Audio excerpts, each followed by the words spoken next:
Welcome to Hanging Out with Robert, that's me. This video contains things that I encounter throughout the day. If for some reason I complete a task and you would like to see the details, you can click on the link in the description area below. This video also contains tips and tricks that I learned throughout the years. I plan on leaving this video accessible for about 30 days. After that, you can view it through my Patreon account. Thank you very much for watching. Kicking off to Tinker Day. Today must be Reclaim Incorrect and Lost Parts Day. Got a call from my buddy Rudy. He said that he never got sensors that I sent him last December. So here I am getting those, and I sent somebody else some wrong rollers. They get the part, then they send me a picture of what they want. I sent them the wrong part, so I got to go get a couple of those as well. We got a coolant reservoir. We got two idler rollers. We got an air intake tube. We have a sensor for XC90. Now we need to get a rear door latch. Make sure it at least opens and closes the door. Take that with us and we'll be done. Getting ready to fix this door latch on this S70. Ship out a couple of packages, parts people ordered, and keep this day cranking. I got epoxy on that tab drying, so that'll be a good clock spring for an S70. I got this latch drying, so that'll be sealed closed here in 30 minutes. It's fast drying. It actually says it's 5 minutes, but I imagine that's setting time. First aid if swallowed. Yeah, don't have a whole lot of curing time instructions, so I'm going to give it 30 minutes. I'm going to put this rear mud flap on here. I got the rivets and everything for that. This keeps popping loose. I'm going to put a piece of tape on that. And then I'm going to pull this antenna mass out of here, pull this antenna, so I can get that stuff working right and ready for the new antenna mass to slide down in there in the next day or two. Putting this under dash panel in. Most of these dashes are busted there, so your screw can't fit there.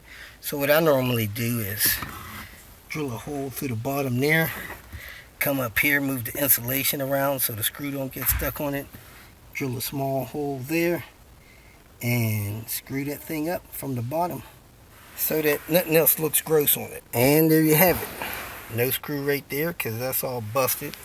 You got a screw right there, and it's just snug. Just touching the panel. It don't have to be super tight, and holds that panel up just fine. So wipe that off. Good to go. We're about to do an oil change on this 2013 BMW 328i. I believe BMW calls that a F30 twin turbo. Anytime you dealing with turbos, you want to use full synthetic oil. So we're going to change the oil and the filter. Then we're going to do the air filter as well, but one thing at a time. First thing you want to do is either jack the car up or put the car up on ramps. Now, anytime you have a rear wheel drive car that you're putting up on ramps, you can't touch the brakes as it goes up on the ramps. You got to let it get all the way up there and then brake it once it's up there, or your ramps will slide around on you and you'll be wrestling with that. So anyway, got it up on ramps. We're going to check the oil before you drain it so you can get an idea of how much oil the car is consuming, and then pop the oil cap, get under it, and drain the oil out after you put a drain pan under it. Before you start an oil change on this vehicle in particular has a plastic oil drain plug in the oil pan. The oil pan looks plastic as well, so you should get a new oil bolt. Now the torque, 8 Newton meters. You may want to get a small type of torque wrench that does inch pounds and get a new one, because if you use an old one and it cracks on you, or you strip it, or it strips, you're going to have a mess on your hands. So try to make sure you get a new drain bolt, oil filter, oil, and go from there. The nice thing about this, it's got this big splash pan under here, and it has a little access. You're supposed to have a little clip that turns and lets you drop that down, and your oil drain bolt is right there. 10mm hex. I'm gonna go ahead and turn that out. Drop the oil in the pan. I already took the oil cap off of the top of the engine. While that's draining in the pan, underneath you want to take the oil filter off of the top. Put a rag under it, unscrew it real slow, lift it out real slow, catch it with a rag. There it is. Unscrew it. Once you get it almost totally off, you want to put a rag down there and unscrew it real slow and lift it out real slow. You don't want to drop a bunch of oil on your alternator. Sometimes these are hard to get off of the filter housing, so I just leave them on. You want to pull this filter off of there, discard that, take that little gasket off of there, take that gasket off of there, replace it with the one that you get, the new ones. And then take your filter, press it on there. The new filter presses on either direction. There's not a top or bottom. You just want to push it in there so that it's seated all the way. I got the new filter pressed all the way on. I got the new gasket on there. I used some of this oil that was in the pan to lubricate that gasket and that gasket. Pressed it all the way on. Now we're ready to set this back on the engine and screw it in. 25 plus 5 Newton meters. That's about 18 foot-pounds. I did get a couple drops of oil down there, so I'm going to wipe that up with the rag. And I got my torque wrench here that's capable of inch-pounds.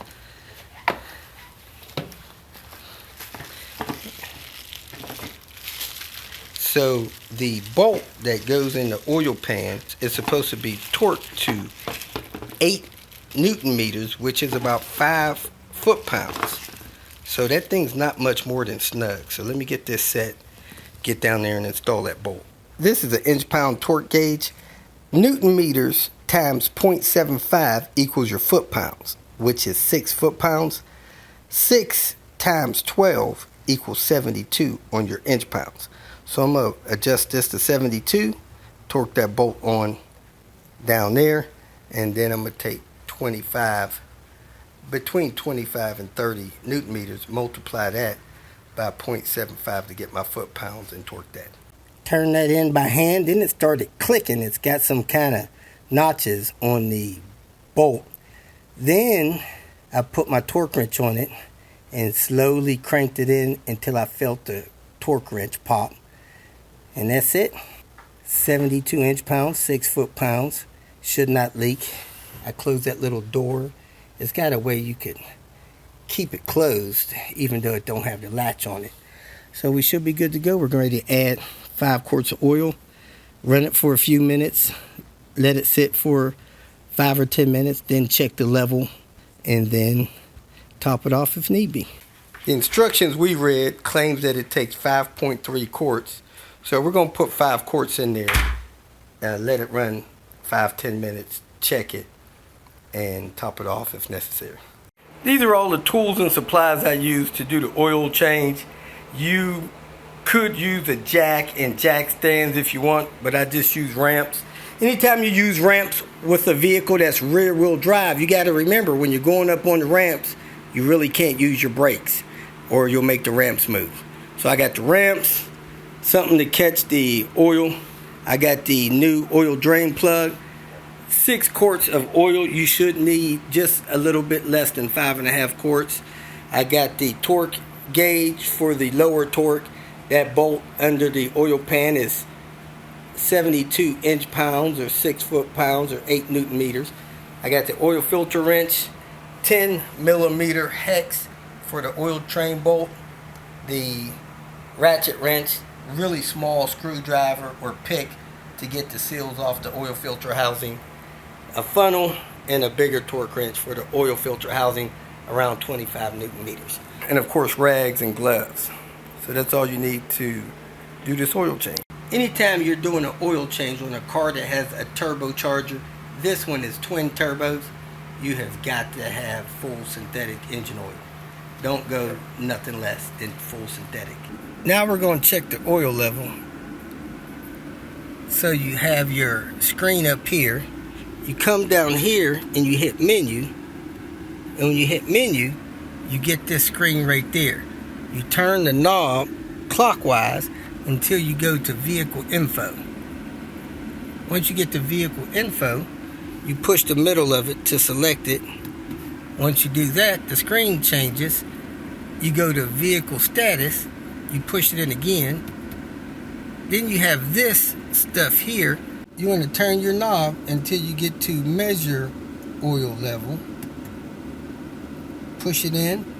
Only possible when engine is at operating temperature, switched on, and the vehicle is in park or neutral on level surface. So let's go ahead and start the vehicle.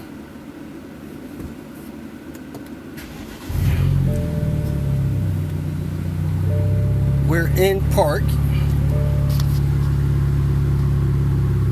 The engine temperature is not as high as it should be. It should be up a little bit between 160 and 250. But let's see if it gives us a measurement anyway. I'm going to hit enter and see what it does.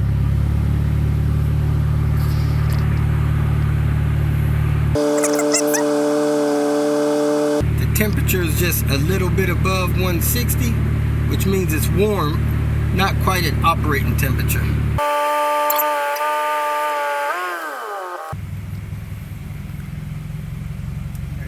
Look like you hit a button. Oh, I cut the AC off and it shut it down. Let's try it again.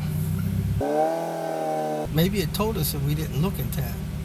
You were watching it? When you hit a button, it turned off. Okay. It's a little higher, above 160, probably about 170, 180. We're a little bit warmer on the temperature. 90% checked. 97. Oh, that was level? 97? Okay. It's at 97. So it needs a little bit more. Oh, okay. Here it is here. Minimum here, maximum there. It's right at the max. Oh, where is the max? Okay, cool. Once your level's complete, go back to menu, back to your radio. BMW 328i 2014 model. To get to the headlight, you're supposed to remove your wheel, open up that panel right there. Let me get a flash on that. So there's your tire. There's a panel that goes there. This one's missing.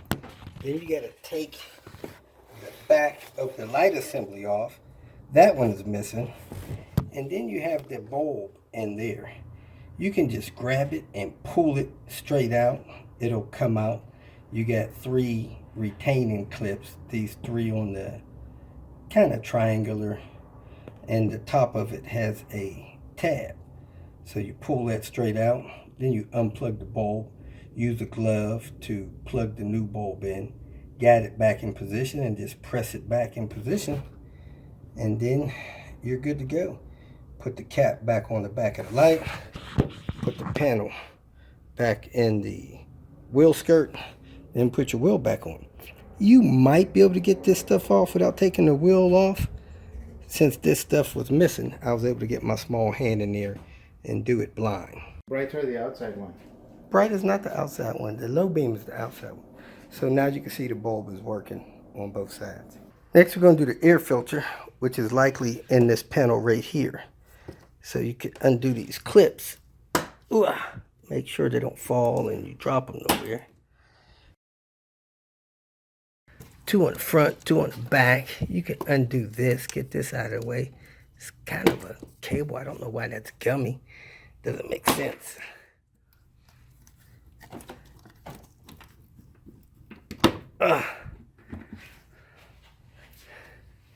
These are pressed in. Oh, got another clip somewhere maybe.